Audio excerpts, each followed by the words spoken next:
Hello and Jai Hind student. Welcome once again to your own channel Sir Tarun Ripani and warm welcome to my Rising Stars. Sir, Rising Star क्या है? Rising Star एक dedicated batch है जी, exclusive batch है सिर्फ और सिर्फ ICSE class 9 students के लिए जी। इस क्लास 9 के लिए मैंने एक्सक्लूसिव वीडियोस बना रखे हैं इसी चैनल पर, और आप चाहें तो व्हाट्सएप ग्रुप, टेलीग्राम चैनल और इवन एक फेसबुक पेज बना रखा है ताकि आपको सारे लेटेस्ट वीडियोस के नोट्स, इंफॉर्मेशंस सारी मिल सके। और जानकारी के लिए डिस्क्रिप्शन बॉक्स में जाएं और जरूर चेक करें।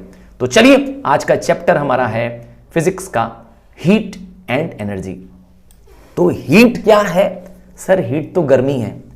नहीं डियर, इतना आसान होता तो कितना कितना इजी होता। हीट क्या सिर्फ गर्मी है, और एनर्जी क्या है? काम करने की ताकत। तो आओ आज इसके बारे में समझते हैं। हीट क्या है, कैसे प्रोड्यूस होती है, और एनर्जी, और हम आगे जानेंगे एनर्जी की वजह से ग्लोब में जो टेम्परेचर राइज हो रहा है, ग्लोबल वार्मिंग हो रही है, वो क्यों हो रही है और हम उसे कैसे रोक सकते हैं। तो चलिए, बने रहिएगा पूरे वीडियो में अंत तक। तो heat is produced either by doing work और बाय प्रोवाइडिंग एनर्जी। अगर आपने किसी को एनर्जी दी, दौड़ के आओ, क्या होगा? क्या हो रहा है? पसीना आ रहा है, हीट। देखा? तो आप क्या करो, कोई वर्क कर लो। हाँ, लेट्स से आप कोई हथौड़ी कुल्हाड़ी को चला दो, हल चला दो भाई। अरे भाई, गेम्स खेल लो ना, बैडमिंटन खेल लो ना। तो आपने वर्क किया, एनर्जी लगेगी, हो जाएगा हीट। और दूसरा एग्जांपल दूं, चलो, on passing current in metallic wire, क्या होगा? हीट ऑब्टेन होने लगेगी, क्योंकि इलेक्ट्रिक एनर्जी क्या करती है? हीट जनरेट करती है इलेक्ट्रॉन्स में। और एग्जांपल देते हैं, कोल को बर्न कर दो, अगेन हीट प्रोड्यूस होगा, बट ये वाली हीट कहां से आई? केमिकल से आई। तो हीट एनर्जी के कई रूप से हमें मिल जा रही है।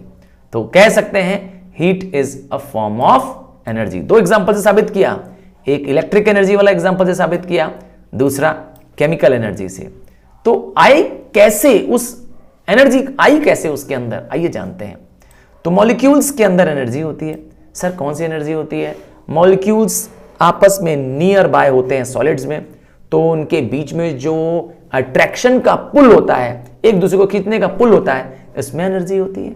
तो जो heat energy of a substance is the internal energy of its molecule. किससे बनी है वो हीट एनर्जी? उनके अंदर मौजूद इंटरनल एनर्जी। What it? जब पार्टिकल्स पास पास आ जाते हैं, फिर एक दूसरे से क्या होता है? अट्रैक्ट हो जाते हैं। तो एक हॉट बॉडी के पास हमेशा ज्यादा एनर्जी होगी दूसरे कोल्ड बॉडी के कंपैरिजन में। इसका मतलब यह भी आया कि when a hot body is kept in contact with the cold body, the cold body warms up and the hot body cools. एक बेसिक रूल है, heat flows from hot body to cold body. कभी भी yes, hot से cold, ठीक है, hot body से cold body तक heat flow करेगी। एक एग्जांपल दूं, हाँ, आपने किसी व्यक्ति को जिसको फीवर है, अरे आपके घर में आपकी मदर को फीवर है, आपने टच किया, तो टच करते ही बता दे तो मम्मी आपको फीवर है। तो उस समय मां की, यस, मदर की बॉडी का टेम्परेचर हाई था और आपका टेम्परेचर नॉर्मल था, तो उनकी बॉडी से हीट आपके बॉडी में आ गई, आपने पकड़ लिया। What it? तो हमेशा क्या होगा? Heat always flow from hot body to cold body. समझ गए? इट इज बिकॉज, और ऐसा क्यों होता है? Because heat is transferred from hot body to cold body. जब भी दो बॉडी को कांटेक्ट में लाएंगे हमेशा होगा, और इसी को हम हीट एनर्जी, इस फ्लो को, इस एनर्जी फ्लो को from hot to cold body is called as heat energy या सिंपली हीट।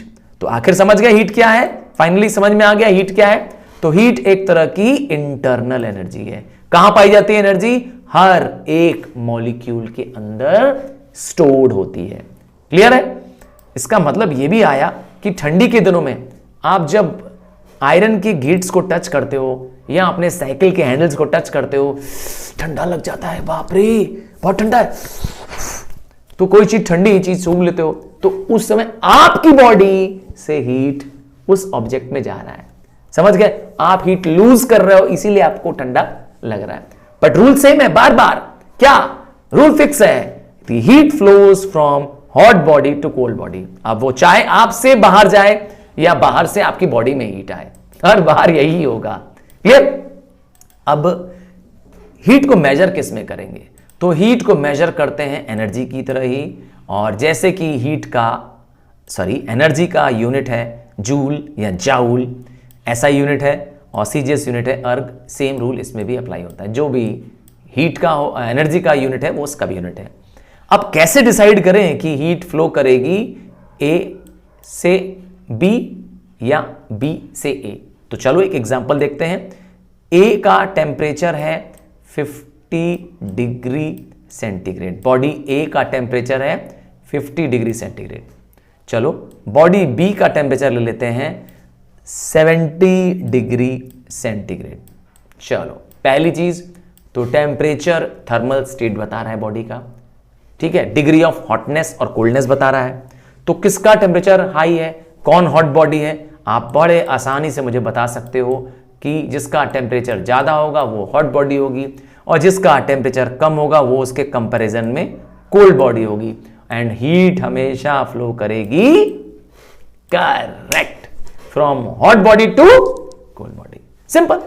सो यही है टेम्परेचर का कंसेप्ट। टेम्परेचर नहीं मालूम होगा तो आपको यस फ्लो ऑफ हीट से पता चल सकता है। हमेशा हीट फ्लो होके अगर आपके पास आ रही है तो इसका मतलब है कि सामने वाली बॉडी आपसे ज्यादा हॉट है। चलो, टेम्परेचर इज द क्वांटिटी, एक संख्या होती है टेम्परेचर। किस चीज की संख्या होती है? Thermal state of the body की संख्या। क्या? थर्मल स्टेट, हीट के स्टेट की, जो बताता है डिग्री ऑफ हॉटनेस और कोल्डनेस ऑफ बॉडी। और मैंने कहा टेम्परेचर नहीं मालूम होगा तो आप डिटरमाइन कर पाओगे, मालूम नहीं होगा तो डिटरमाइन नहीं कर पाओगे, बट मालूम होगा तो आप डिटरमाइन कर पाओगे, पता कर पाओगे कि बॉडी की हीट कहां से कहां फ्लो करेगी। ठीक है ना? और कहां से कहां फ्लो करेगी? मेरे एग्जांपल में स्क्रीन पर देखो तो आपको दिखाई देगा वो बी से ए फ्लो करेगी, क्योंकि बी थी हॉट बॉडी, बी का टेम्परेचर हाई था। अब टेम्परेचर का भी एसआई यूनिट होता है, और एसआई यूनिट है केल्विन। जी, Kelvin SI unit of temperature याद कर लीजिए। दूसरा कोई कॉमन यूनिट जो हम लोग यूज करते हैं, हम लोग सेल्सियस यूज करते हैं, डिग्री सेल्सियस यूज करते हैं, ये एक कॉमन यूनिट है, एसआई यूनिट नहीं है, या डिग्री फ़ारेनहाइट। तो आज का क्वेश्चन मेरे राइजिंग स्टार्स के लिए, चलिए बताइए, what is the normal temperature of a man? हाँ, मतलब आपका या मेरा जो अभी बॉडी टेम्परेचर है, आप सेल्सियस में भी बता सकते हैं चाहे तो फ़ारेनहाइट में बता सकते हैं। मुझे इंतजार रहेगा मेरे राइजिंग स्टार्स का। जी, what is the normal temperature of a healthy person या मैन? चलो, I know most of you know this answer, but खुद को जानना और सबको बताना दो अलग अलग बातें हैं। एंड यू नो, आपकी नॉलेज शेयर होगी, आपके दोस्तों को, आपके फ्रेंड्स को, सबको पता चलेगा, और मैं हर एक कमेंट पे आपके भी कमेंट जरूर करूंगा। तो please do share the information. ठीक है, लेट्स शेयर इट। वेट करूंगा कमेंट बॉक्स में आपके जवाब का। चलो आगे बढ़ते हैं, जानते हैं थर्मल मतलब हीट, एक्सपेंशन। तो एक बेसिक रूल है, जिस बॉडी को हीट मिलेगी वो बॉडी क्या करेगी? एक्सपेंड करेगी। अब वो चाहे सॉलिड हो, चाहे लिक्विड हो, और इवन चाहे गैस हो, हीट मिलने से क्या हो जाता है? An increase in the size of substance हो जाता है। ठीक है, इस डायग्राम को देखिए, ये एक कोल्ड बॉडी है, लिक्विड, इसमें कोल्ड है, जबकि इसमें क्या हो गया है? टेम्परेचर राइज हो चुका है। देखिए नीचे तो वाटर का लेवल भी राइज हो गया है। ठीक है, राइज हो गया ना वाटर का लेवल, यहां से यहां तक चला गया ना। देखिए, तो यही क्या कर रहा है? शो कर रहा है थर्मल एक्सपेंशन। तो the expansion of substance on heating is called as thermal expansion. हां, अगर सिर्फ लेंथ इंक्रीज हो जाए, हीट करने पे लेंथ इंक्रीज हो जाए, तो लीनियर एक्सपेंशन कहेंगे। एक एग्जांपल के रूप में मेरे पास एक आयरन रॉड है, एक अज्यूम एग्जांपल दे रहा हूं। एक आयरन रॉड है जी, लेट्स से ये आयरन रॉड है 10 मीटर। हमने क्या किया? इसको हीट कर दिया। ठीक है, एक बुनसन फ्लेम से इसको हीट कर दिया, क्या होगा, हीट मिलने के बाद इसकी लेंथ हो जाती है 12 मीटर। तो क्या हुआ, लेंथ इंक्रीज हुई कि नहीं हुई, तो लेंथ इंक्रीज होने को कहेंगे yes linear expansion. Thermal expansion के अंदर आता है, क्या आता है, लीनियर एक्सपेंशन। और उसी तरह से अगर एरिया इंक्रीज हो जाए तो एरिया इंक्रीज हो जाएगी तो इसका नाम हो जाएगा सुपरफिशियल एक्सपेंशन। और अगर वॉल्यूम इंक्रीज हो जाए तो उसको कहेंगे cubical expansion. Length linear, L से लेंथ, एल से लीनियर, और एरिया सुपरफिशियल और वॉल्यूम क्यूबिकल। तो इस तरीके से 3 टाइप के हम लोग ने एक्सपेंशंस जान लिए। अब आते हैं एनॉमलस एक्सपेंशन ऑफ वाटर। इसके लिए आपको देखना पड़ेगा ये डायग्राम। देखिए, पानी सबसे अलग स्वभाव का, अलग काइंड का एलिमेंट है धरती का, हाँ, अलग सब्सटेंस धरती का। क्या करता है, देखिए 0 डिग्री से ज्यादा कूल होने पर, जैसे बेसिक रूल क्या होता है, हीट मिलने से बॉडी एक्सपेंड होती है, ये रूल है, आप जानते हैं। हीट किसी बॉडी को दे देंगे तो क्या करेगी, वो एक्सपेंड करेगी, और ठंडा कर देंगे तो कॉन्ट्रैक्ट। यही है बेसिक रूल ना। आप किसी बॉडी को ठंडा कर देंगे, कूल कर देंगे, तो कूल से कॉन्ट्रैक्ट करेगी ना। पानी ये रूल नहीं फॉलो करता है। कब से कब तक ये रूल फॉलो नहीं करता है, 0 डिग्री से लेकर 4 डिग्री सेंटीग्रेड तक पानी इस रूल को तोड़ता है। ध्यान रखेंगे, इसी को कहते हैं एनॉमलस, मतलब एबनॉर्मल बिहेव करना। जी, एनॉमलस मतलब एबनॉर्मल। पानी एबनॉर्मल बिहेव करता है 4 to 0 डिग्री के बीच में, ठीक है। अब एक्सपेंशन ऑफ वाटर होने लगता है जब पानी को ठंडा करने लगते हैं। अरे भाई, ठंडा करेंगे तो कॉन्ट्रैक्ट करेगा ना, देखा उल्टा हो रहा है। सो वाटर एक्सपेंड्स, देखो, ठीक है, water expands from 4 to 0 degree and this is called as anomalous. देखिए 0 डिग्री पे लेक के ऊपर बर्फ की चादर छाई हुई है। देखिए व्हाइट कलर आपको दिखाई दे रहा होगा, पूरे लेक के ऊपर दिखाई दे रहा है। इससे फायदा क्या मिलता है कि अंदर अब ठंडक नहीं पहुंच पाएगी, क्योंकि आइस क्या करती है, इंसुलेटर का काम करती है। ठीक सुना, इंसुलेटर का काम करता है। देखिए नीचे का टेम्परेचर क्या हो गया है, अब राइज होता जा रहा है, इसीलिए फिशेस देखिए अंदर सरवाइव कर पा रही हैं। आई होप आप येलो कलर की फिशेस भी देख पा रहे होंगे, है ना। तो फिशेस सरवाइव कर जा रही हैं इस एनॉमलस एक्सपेंशन की वजह से। मेरीन लाइफ पॉसिबल है एक्सट्रीम केसेस पे भी। चलो, और क्या होता है एनॉमलस एक्सपेंशन से, आइए कुछ इसके कॉन्सिक्वेंस जानते हैं। सबसे बड़ा कॉन्सिक्वेंस जो आपने जाना अभी, कि जब टेम्परेचर 0 डिग्री या उसके बिलो हो जाता है तो लेक्स में, पॉन्ड्स में क्या होता है, ऊपर की लेयर में आइस जम जाती है, क्योंकि आइस 0 डिग्री पे होती है, पर उसके नीचे क्या होता है, टेम्परेचर लो रह जाता है। देखिए बॉटम ऑफ द लेक पे या bottom of the water body में टेम्परेचर कहां पहुंच गया है, 4 डिग्री। यही हेल्प करता है प्रिजर्विंग एक्वेटिक लाइफ में। तो एक तरह से ब्लेसिंग इन डिस्गाइज है पानी का एक्सपेंड करना, ठीक है ना। क्योंकि आइस क्या करेगी, हीट को लॉस नहीं होने देगी, यहां से हीट बाहर नहीं निकल पाएगी, और बाहर से कोल्ड, बाहर से ठंडक अंदर नहीं आ पाएगी, क्योंकि वो आइस एक इंसुलेटर का काम करती है, ठीक है। जिसकी वजह से एक्वेटिक लाइफ, वाटर की लाइफ फ्रोजन होने के बावजूद भी बची रहेगी, ठीक है। अब दूसरा इसका कॉन्सिक्वेंस, सेकेंड कॉन्सिक्वेंस जानते हैं एनॉमलस एक्सपेंशन का। तो एनॉमलस एक्सपेंशन की वजह से पाइपलाइंस बर्स्ट हो जाती हैं। ठंडे इलाकों में जहां टेम्परेचर 0 डिग्री पहुंच जाता है और 0 डिग्री से 4 डिग्री के बीच में पाइपलाइंस बर्स्ट हो जाती हैं, इवन क्रॉप्स बर्बाद हो जाते हैं जब एक्सट्रीमली टेम्परेचर क्या होता है, फॉल हो जाता है। विंटर के दिनों में ठंडे प्लेसेस में एटमॉस्फेरिक टेम्परेचर जब फॉल करता है और जैसे ही 4 डिग्री के नीचे जाता है, पाइपलाइंस बर्स्ट हो जाती है। लॉजिक वही है कि 4 डिग्री से नीचे 0 डिग्री तक क्या होने लगती है, वाटर एक्सपेंड करता है। पानी क्या करता है, एक्सपेंड करता है, और इसी का नाम तुमने बताया था, एनॉमलस एक्सपेंशन होता है इसका नाम। बस, तो पाइप तो फट जाएगा, बस पाइप प्रेशर लगाता है, ये एक्सपेंडेड पानी प्रेशर लगाता है, पाइप बर्स्ट हो जाते हैं। इवन मैंने कहा प्लांट्स भी मर जाते हैं। प्लांट्स मरते क्यों है? Capillaries in the plant burst हो जाती है। कैपिलरीज क्या है? यस, जाइलम एंड फ्लोएम जो आप पढ़ा था आपने, यस, वो बर्स्ट हो जाती है। जो वाटर कैरी करती हैं ये बर्स्ट हो जाती हैं, बस 0 डिग्री के बाद बर्स्ट हो जाती हैं। सो इसीलिए क्या करना चाहिए? प्लांट्स को बचाने के लिए फील्ड को पहले ही ठंडी की रातों में कवर कर देना चाहिए वाटर से, क्योंकि वाटर क्या करेगा? हीट एब्जॉर्ब करता रहेगा, ठंडक एब्जॉर्ब करता रहेगा और खुद क्या होगा? बहुत ठंडा नहीं होगा।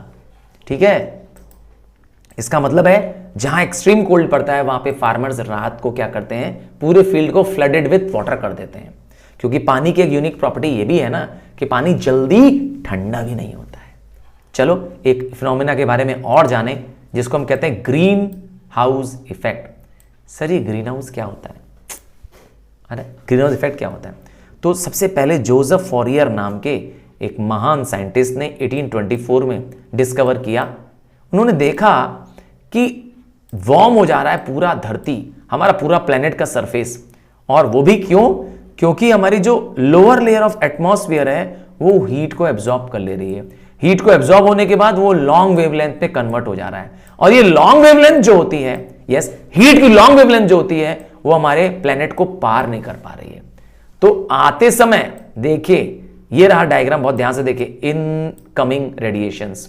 आते समय इंफ्रारेड रेडिएशंस होती है, धरती पे आती है, यस, पोल्स आइस कैप से टकरा करके बाउंस बैक हो जाती है, कोई दिक्कत नहीं है। पर यहां देखिए, यहां पे जो पोल्स के अलावा प्लेसेस हैं वहां पर क्या हो रहा है? इंफ्रारेड आ रही हैं, विजिबल लाइट रेज आ रही हैं, ये शॉर्ट वेवलेंथ की होती हैं। ध्यान से सुन लीजिए, शॉर्ट वेवलेंथ की होती हैं ये लाइट रेज, इंफ्रारेड रेज, और जब ये धरती से वापस जाना चाहती हैं तब तक ये लॉन्ग वेवलेंथ में कन्वर्ट हो चुकी होती हैं, क्लाउड्स की वजह से और इवन एटमॉस्फेयर की वजह से, और इवन एटमॉस्फेयर में मौजूद ग्रीन हाउस गैसेस की वजह से ये धरती को बाहर नहीं कर पाती हैं। क्या? ये धरती के बाहर नहीं निकल पा रही हैं। अरे भाई, वापस जाएगी तो क्या हो जाएगा? हीट बैलेंस ना हो जाएगा। बट हमारे धरती पे ही ये आने वाली हीट रेज ट्रैप हो जा रही है, बस इसी का नाम रखा गया है ग्रीन हाउस इफेक्ट। अब कभी नहीं भूलोगे, है ना? बहुत इजी था ये, फिर से रिवाइज कर लो अगर चाहिए तो एक बार, ठीक है? तो ग्रीन हाउस गैसेस धरती में मौजूद है हमारे पास। आइए, कौन कौन सी ग्रीन हाउस गैसेस मौजूद है? ग्रीन हाउस गैसेस में इवन वाटर वेपर भी ग्रीन हाउस गैस का काम करता है। हीट तो एब्जॉर्ब कर लेता है, उसका हीट को रिलीज नहीं करता है। कार्बन डाइऑक्साइड करती है, मीथेन करती है, नाइट्रस, ओजोन, क्लोरोफ्लोरोकार्बन भी यही काम करती हैं। हीट को एब्जॉर्ब तो कर लेती हैं, और हीट एब्जॉर्ब होने के बाद क्लाउड्स में, अर्थ सरफेस में, सी वाटर में, ये सब जगह हीट एब्जॉर्ब होने के बाद इनको गर्म कर देती हैं, और ये हीट रेज क्या करती हैं? लॉन्ग वेव में कन्वर्ट हो जाती हैं। किस वेव में? लॉन्ग वेवलेंथ में कन्वर्ट हो पाती हैं, जिनके पास वापस जाने का पावर नहीं होता है। आ तो गई हैं शॉर्ट वेवलेंथ की वजह से, पेनिट्रेट होके भी आ गई हैं, बट बाउंस बैक नहीं कर पाती हैं। ठीक है ना? So they are reflected back into the earth. Clouds इन्हें वापस धरती से बाहर नहीं जाने देते हैं। ठीक है, ये गैसेस इन्हें बाहर जाने नहीं देती हैं। सो दीज रेडिएशंस रिमेन और कीप दी अर्थ वार्म। धरती के अंदर ही रह जाती है, वार्म कर देती है धरती को। समझ गए ग्रीन हाउस इफेक्ट कैसे होता है? आइए, दी गैसेस, जो ये गैसेस कर रही हैं, जो कि good absorber of long wavelengths होती हैं। लॉन्ग वेवलेंथ मैंने बता दिया, ये लॉन्ग वेवलेंथ क्या करती हैं? इंफ्रारेड रेडिएशंस बाहर नहीं जा पाती हैं, और जो ये गैस करती हैं उनका नाम होता है ग्रीन हाउस गैसेस। उनमें सबसे कॉमनली मैंने बताया carbon dioxide, even water vapour भी, मीथेन और क्लोरोफ्लोरोकार्बन। याद रखिएगा, इस ग्रीन हाउस इफेक्ट की वजह से पोलर आइस पिघल रही है।